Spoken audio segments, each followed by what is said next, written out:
Hello বন্ধুরা, welcome back in my channel. তো কেমন আছো তোমরা সবাই? আশা করি সবাই অনেক ভালো আছো। আমিও কিন্তু অনেক ভালো আছি। তো তোমরা আগের ভিডিওতে দেখেছিলে যে আমি বলেছিলাম তোমাদেরকে আমি যাচ্ছি আমার দিদির বাড়িতে, কারণ আমার দিদির বাড়িতে পুজো আছে, কিন্তু কী পুজো আছে সেটা কিন্তু আমি বলিনি। তো চলো আজকের ভিডিওটাতে আমি সেটাই পুরোটা তোমাদেরকে দেখাবো যে কেমন কী পুজো ছিল আর কেমন হয়েছিল পুজো। তো তোমরা দেখতেই পাচ্ছ এখানে কিন্তু সব কিছু রেডি হয়ে গেছিলো। আর তোমরা ঠাকুর দেখে বুঝতেই পারছো যে কী পুজো ছিল, তাও আমি বলে দিচ্ছি। ওখানে দিদির বাড়িতে ছিল নারায়ণ পুজো। তো যাই হোক, ঠাকুরমশাই যেহেতু পায়েস বানাবেন, আমি কিন্তু অলমোস্ট ঠাকুরমশাইকে আমরা সবাই মিলে রেডি করে দিয়ে দিয়েছিলাম।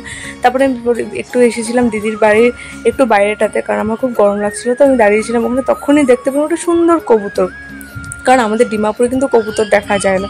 তো যাই হোক, আমি কবুতরটা দেখে আমার খুব ভালো লাগলো, তাই আমি একটা ভিডিও ক্লিপ করে নিলাম। তারপরে দেখো ঠাকুরমশাই কিন্তু বসে পড়েছেন পায়েস বানাতে, মানে আমার দিদি বলেছিল পায়েস দিয়ে নারায়ণ সেবা দেবেন। তো যাই হোক, ঠাকুরমশাই কিন্তু বসে পড়েছিলেন পায়েস বানাতে। আর ওদিকে কিন্তু এই যে আমাদের দুই রাঁধুনি আর দেখো পুচকু সোনুটা, আমি জানি না আগে, কিন্তু পুচকুটাকে আমার খুব ভালো লেগেছিলো, তাই আমি ওকে ভিডিওটাতে নিয়ে আসলাম। তারপরে যে আমাদের দুই রাঁধুনি, মানে আমার মা আর আমার বৌদি, আমি তো হামালি করেছি। হ্যাঁ, একজন আমার মা আর একজন আমার বৌদি। তারপর ঠাকুরমশাই পায়েস বানানো হয়ে গেছে, ঠাকুরমশাই বসে পড়েছেন পুজো করতে। পুজোটা কিন্তু খুবই সুন্দর করেছেন, মানে খুবই ভালো করেছেন, ভক্তি দিয়ে করেছেন। আমার কিন্তু খুবই ভালো লেগেছে।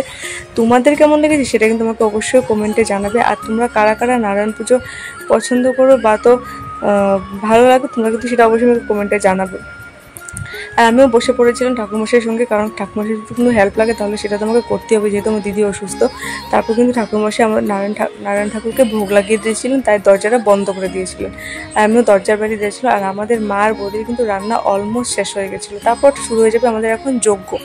ঠাকুরমশাই যজ্ঞ সব কিছু রেডি করে নিয়েছিলেন, যজ্ঞ স্টার্টও করে দিয়েছেন। আমার কিন্তু এই যজ্ঞটা জিনিসটা আমার খুব ভালো লাগে, মানে এই যে আগুনটা জ্বলে, এই যে ঘরে একটা শান্তি যজ্ঞ হয়ে, জিনিসটা কিন্তু আমার খুবই ভালো লাগে। আমিও ভাবছি আমার বাড়িতে দেবো, যখন দেবো আমি সেটা অবশ্যই তোমাদের সঙ্গে শেয়ার করবো।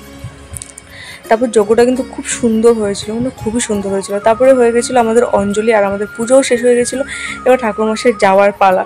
আর যখন না যে কোনো ঠাকুর তুমি যখন বাড়িতে পুজো করবে না, যখন সেই ঠাকুরটাকে তারপর নিয়ে চলে যায় না, মনটা কিন্তু খুবই খারাপ হয়ে যায়। তোমাদের কেমন হয় সেটা কিন্তু অবশ্যই আমাকে কমেন্টে জানাবে। তো দেখো ঠাকুরমশাই কিন্তু নারায়ণ শিলাকে নিয়ে চলে গেছিলেন। আমাদেরও মনটা খুবই খারাপ হয়ে গেছিলো, কিন্তু যাই হোক, কিছু করার নেই, যেতে তো হবেই।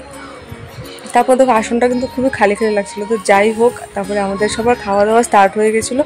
আর ওখানে সবাই খাওয়া দাওয়া করছিলো, আমি এসেছিলাম একটু ব্যালকানিতে, কারণ তোমাদেরকে দেখানোর জন্য যে রোদ্দুরটা কেমন ছিল, মানে প্রচণ্ড পরিমাণে গরম ছিল, সত্যি বলছি। তো চলো আজকের ভিডিওটা আমি এখানেই শেষ করে দিচ্ছি, আর পারছি না আমি।